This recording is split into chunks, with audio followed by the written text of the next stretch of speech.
Po si Attorney Israelito Torion. I am here assisting the indigenous peoples po of Talaingod, no? Mga Atamanobo po sila.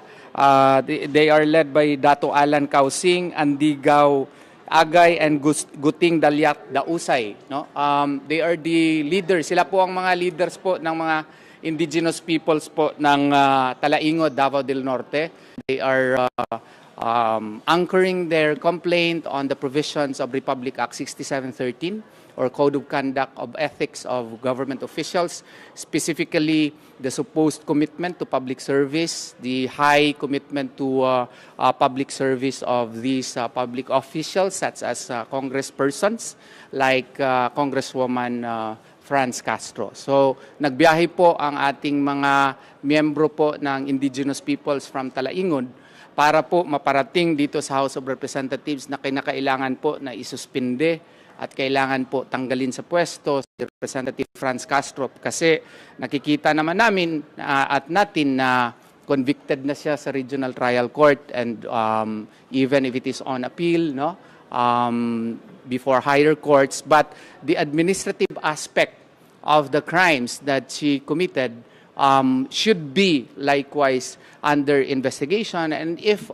after proper proceedings it is found that she is administratively guilty, then proper penalty such as suspension or if not expulsion from the House of Representatives. Ako po si Dato Malibato Kausing, isang ancestral domain management officer ng ancestral domain ng Atamanobo ng municipality ng Talaingod, Davao del Norte. Nandito po kami dito sa Manila ngayon, kasama namin yung tatlo naming tribal leader dahil tatlo lang yung hinihingi namin, no, sa ating gobyerno ngayon nga gusto namin matanggal yung si Franz Castro. Bakit, no? Kasi yung ginawa niya sa amin parang hindi inirespeto yung rights of the IP, no? In terms sa aming rights, kasi hindi niya inirespeto.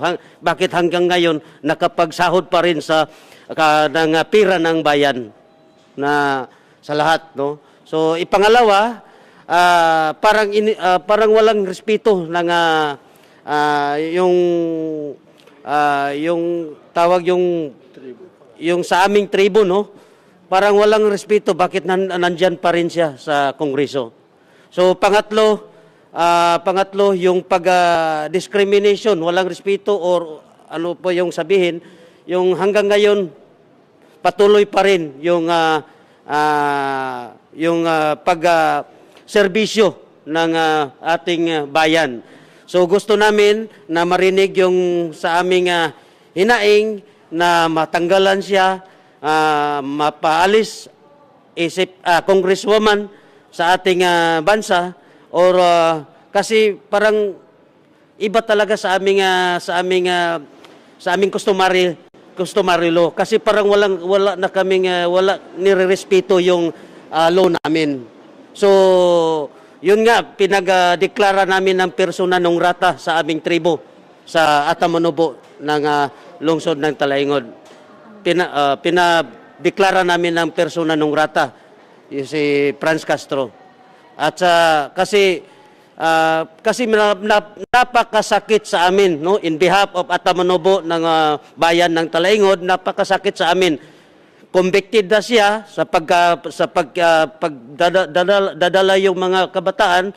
Bakit hanggang ngayon patuloy pa rin yung nagsasahod